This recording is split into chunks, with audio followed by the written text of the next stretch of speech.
തിരുകേശം വെള്ളത്തിൽ മുക്കി വെച്ചിരിക്കുന്നു, ആ വെള്ളം കുടിച്ചാൽ രോഗശമനമുണ്ടാകും, അനുഗ്രഹമുണ്ടാകും, ഇങ്ങനെയുള്ള വ്യാജ പ്രചരണം നടക്കുന്നുണ്ട്. സത്യമാണോ?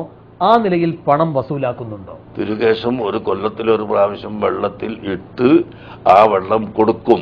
അത് കൊടുത്താൽ ഗുണമുണ്ട് എന്ന് ഇസ്ലാം പഠിപ്പിച്ചിട്ടുണ്ട്. അതിന് ഒരു കാശും വാങ്ങിയിട്ടില്ല ഇതുവരെ, ഇനിയും വാങ്ങുകയുമില്ല.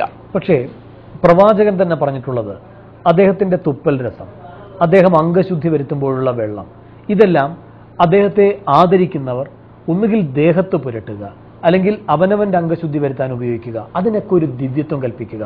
അപ്പോൾ അദ്ദേഹം തന്നെ അതിനെ നിഷേധിച്ചുകൊണ്ട് പറഞ്ഞിട്ടുണ്ട് ഇതല്ല ഇസ്ലാമിന്റെ മാർഗമെന്ന്. ഒരർത്ഥത്തിൽ ഈ വെള്ളം വിതരണം ചെയ്യുക വഴി അനിസ്ലാമികമായൊരു കാര്യമല്ലേ താങ്കൾ ചെയ്യുന്നത്? അല്ല, ദിവ്യത്വം കൽപ്പിക്കുക എന്നത് എന്തിലും തെറ്റാണ്. അത് പ്രവാചകർ തടഞ്ഞിട്ടുണ്ട്. അതേസമയത്ത് പ്രവാചകരുടെ ഒളുവെടുത്ത വെള്ളം അനുചരന്മാർ തിക്കും തിരക്കും ഉണ്ടാക്കി അവർ ഏറ്റുവാങ്ങുകയും ആ വെള്ളം ശരീരത്തിൽ പുരട്ടുകയും കുളിക്കുകയും കുടിക്കുകയും ചെയ്തതായി പ്രവാചകർ അനുഭവപ്പെടുകയും പഠിക്കുകയും ചെയ്തതനുസരിച്ച് അവർ അനുവാദം കൊടുത്തിട്ടുണ്ട്.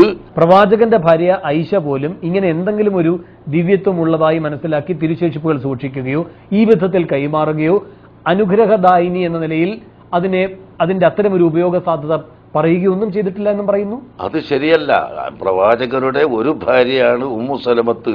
അവരാണ് ഈ തിരുകേശം സൂക്ഷിച്ച് അതിൽ വെള്ളം കൊടുത്തത്. അതേ ആയിഷ നബി തങ്ങളുടെ വിയർപ്പ് വടിച്ചെടുക്കുകയും ഇതിന് കസ്തൂരിയേക്കാൾ സുഗന്ധ വാസനയുണ്ടെന്നും അത് അത്രയായി ഉപയോഗിക്കുകയും ബറക്കത്തെടുക്കുകയും ചെയ്യാമെന്ന് ആയിഷ പറഞ്ഞിട്ടുമുണ്ട്, അവർ ചെയ്തിട്ടുമുണ്ട്. അങ്ങനെ എല്ലാറ്റിനും തെളിവുകൾ ഉണ്ട്. തെളിവില്ലാത്ത ഒന്നും ചെയ്യാൻ അനുവദിക്കില്ല. പിന്നെ നിങ്ങൾ ഉപയോഗിക്കുന്ന ദിവ്യത്വം എന്നതിനോട് ഞങ്ങൾ പൂർണ്ണമായി എതിരാണ്. അങ്ങനെ ദിവ്യത്വം ഒരു വസ്തുവിനും കൽപ്പിക്കാൻ പാടുള്ളതല്ല.